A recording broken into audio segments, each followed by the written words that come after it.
Hey everyone, and welcome to Monster Hunter 3 Ultimate. This is going to be my new Let's Play, and kind of I guess a guide. Some of it will be kind of guidey, the rest of it will be, me just playing the game and showing you certain things here and there, But, ultimately, well, I'm going to be playing the game, because that's all I've been playing for the past, I don't know how long. As you can see, I have 225 hours and 46 minutes clocked in on my main character. But for now, we're going to start a new character, so, we get everything nice and fresh. So we're going to go ahead and start that now. And welcome to the world of Monster Hunter. Hope you enjoy. And if you're going to be playing alongside, well then, hope you also enjoy.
Alright, so right now I'm doing post-commentary because, well, this took quite a bit of a process, and I knew it was going to take a long time, so I didn't do any commentary here. So even if there was commentary, well, or even if I did do it regular speed, not post-com, there wouldn't be any commentary since I was kind of quiet the entire time. So anyways, right now what I'm doing is I'm kind of just rushing through everything. There isn't much to go off of. I mean, if you're really that into the story and when you're playing it on your own, you can read all that, but the general idea is that there's an earthquake going on, random earthquakes that are kind of destroying the village, and it's caused by a monster. They think it's the Lagiacrus, so they're actually sending me, or they hired me, and they're sending me out to scope out the place, to kind of get prepared to fight this giant dragon it's like a water dragon. It's not a serpent, though. I don't know what the hell you would call it. Leviathan, I don't know. I think it's a sea leviathan.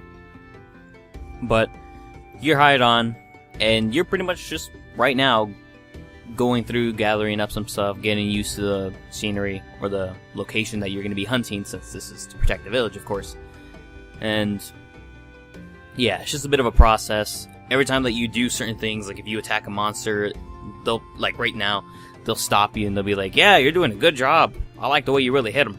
So, like, I could be almost close to delivering the finishing blow, and then they'll just stop me and be like, hey, by the way, you're doing a really great job, right? So it was just very annoying. I just spam A like a million times. But, I mean, this is kind of like, I want to say this is the really, really, really slow part. It took me like maybe 20 minutes to do this. But again, it shouldn't be that long because the game is, well, I spent 225 hours on it. Trust me, the meat of the game is right after this. So, the game is kind of, the name, oh, how should I say this? It's self-explanatory.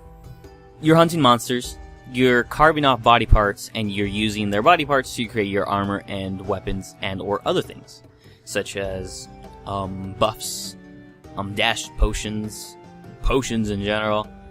So you're kind of just going off, killing things, getting your own resources, and then repeating the process until you eventually have their armor. And certain enemies have certain weaknesses and certain strengths, and in their armor, you actually have those strengths and weaknesses. And right here, I actually did a skip because I spent maybe a good 10 to 15 minutes doing the wrong thing. I was out trying to get 30 resources, like, in total, to turn them into him. But, well, it turns out you're actually given, like, maybe 5 or 400 or however many he had there, resource points, so you can actually, use them right off the bat. I didn't know that, so I spent maybe again, like I said, 10 to 15 minutes out hunting and gathering a bunch of stuff I didn't necessarily need at the moment. So that's that cut there. All you had to do was talk to the chief's son when he says to get me something. You go to village request, you turn in the thing like I just did, and then you go on and talk to the chief elder to go on to this part here, which again shouldn't take long.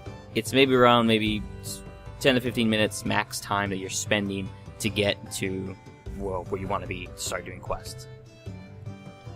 And I'll go ahead and explain what's on screen right now when it comes to the UI here.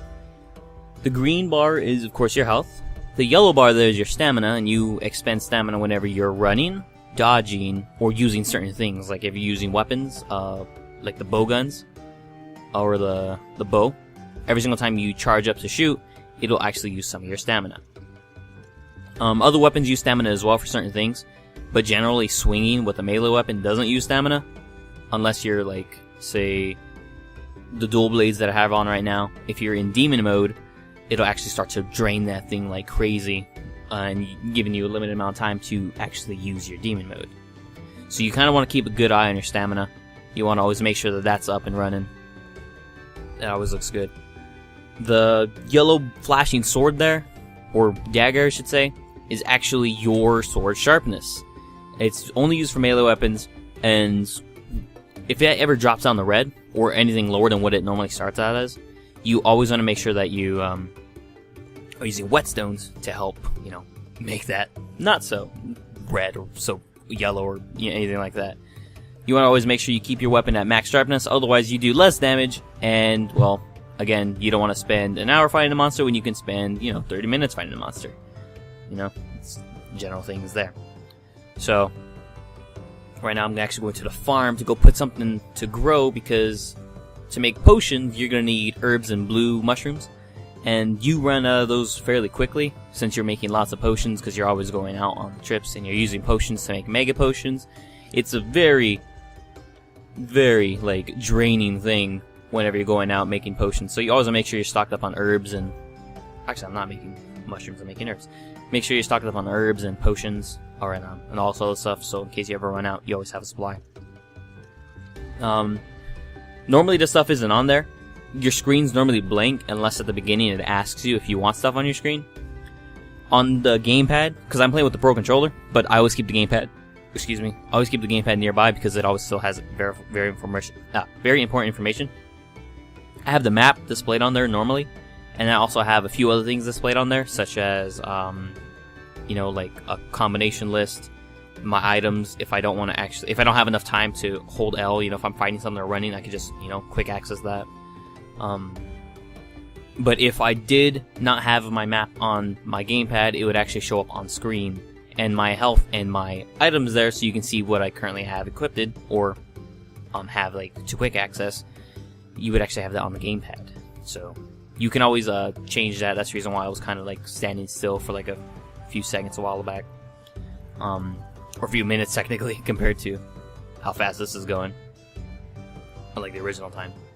But right now, it's very quick to get through the intro, because all you do is you get some raw meat, give it to the son, go back, give him the resources, go out to the cave I was in, get 1 iron ore. I thought you had to get more. That's the reason why I spent a little bit more time standing there. I thought you had to get 5, and my pickaxe already broke. Then you come back and you deliver the stuff to... Actually, I'm gonna go ahead and slow this down in post.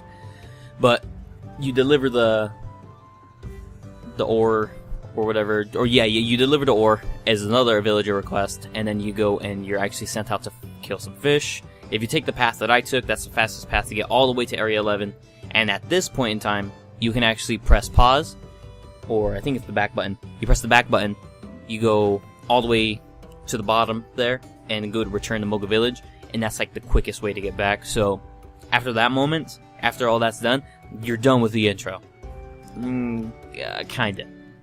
As soon as you get into the quest, you're doing simple quests, like getting certain things, but, you know, we'll explain that, or, well, I'll explain that later in the next episode.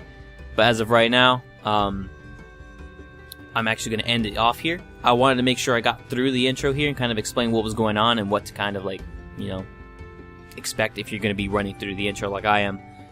And yeah, so I'll actually be uploading 2 episodes today. I'm going to upload this one and then a few quests, and also explaining weapons as I use them. I'm going to try and use multiple weapons, at least maybe twice. But I do have my favorites selected, and you'll find out which ones those are eventually through the Let's Play. And yeah, I also will be playing online occasionally, but I want to make sure I get at least a Jaggy outfit, or a good armor set, I should say, and maybe a decent weapon before I actually go online and fight things. So if you play the game and you want to play online with me, then let me know, and I'll see what I can do. But until then, I'll see you next time.